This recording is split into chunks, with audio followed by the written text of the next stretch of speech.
Now the earth was formless and empty. Darkness was over the surface of the deep, and the Spirit of God was hovering over the waters. Genesis 1. Acts 2. And suddenly from heaven there came a sound like the rush of a violent wind, and it filled the entire house where they were sitting. All of them were filled with the Holy Spirit and began to speak in other languages as the Spirit gave them ability. The word ruach is Hebrew. Can you say that? Ruach. You gotta get that. It means wind or spirit. The Greek word is pneuma. Can you say that? Pneuma.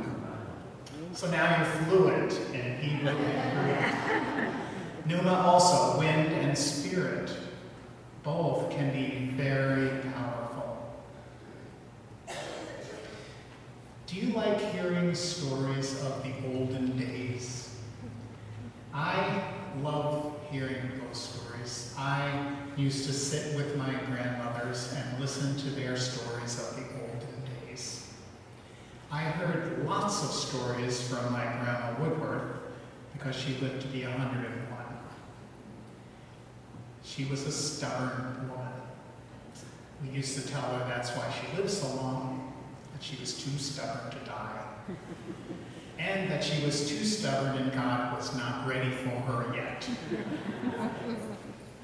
She was so stubborn that she moved from Mobile, Alabama, when she was a young girl,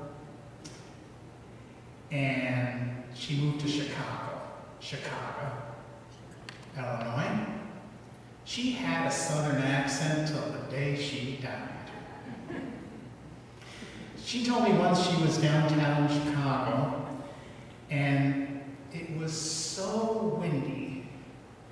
Chicago, the windy city. She said it was so windy she had to hold on to the street lamp so that she didn't blow away. Have you ever been in a windstorm that strong? I've never been in one. I've been in windstorms before, sure we all have, but I never had one that I thought would blow away. Bernadette has. But I have been on a kayak in the wind, and the wind just blows you all over the place. You have no control. Same thing with a canoe. I don't like being on the water when the winds are strong, because, the wind will just blow you way over there, and then you're paddling, and it's so hard to paddle against the wind because the wind is so strong. Actually controls you. I remember being in the Boundary Waters, and we had a really strong windstorm, and we were trying to paddle against the wind, and we were going backwards. The only way we could get back is we had to tack this way, that way. That's how we got back. The wind can be so strong and can control you. And maybe that's why it's the same word in Greek and Hebrew. The Holy Spirit is so strong, it can move us, it can inspire us, it can control us. The Spirit can lead us to do things. Have you ever gotten an idea that just popped into your head? You don't know where it came from? Let's say it's the middle of June, you're shoveling your driveway in Minnesota, and you look over at Mrs. Johnson's house. Now, Mrs. Johnson hasn't been doing very well, and you're wondering, how in the world is she going to clear her driveway? And then, the next moment, you're on her driveway, and you're shoveling her driveway. You have no idea how you got there. One time, when I was a pastor in Wisconsin, I was in the Sparta area.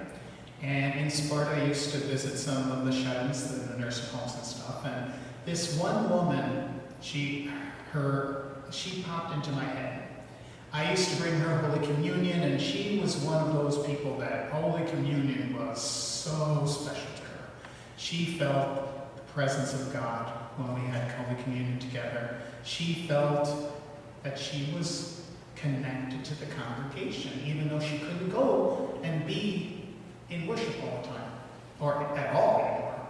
But she loved Holy Communion. She popped into my head, and even though it wasn't my time to go visit her, I felt like, okay, I gotta go visit her. So I went and I gave her communion, and we had a nice visit afterwards. She was very appreciative. And she died the next week. Afterwards, not that day when I felt like I should go visit her, but afterwards I was thinking, the Holy Spirit led me to bring her communion. Thank God I did. Sometimes the Spirit leads us to do things. Sometimes it leads us to do things we wouldn't normally do.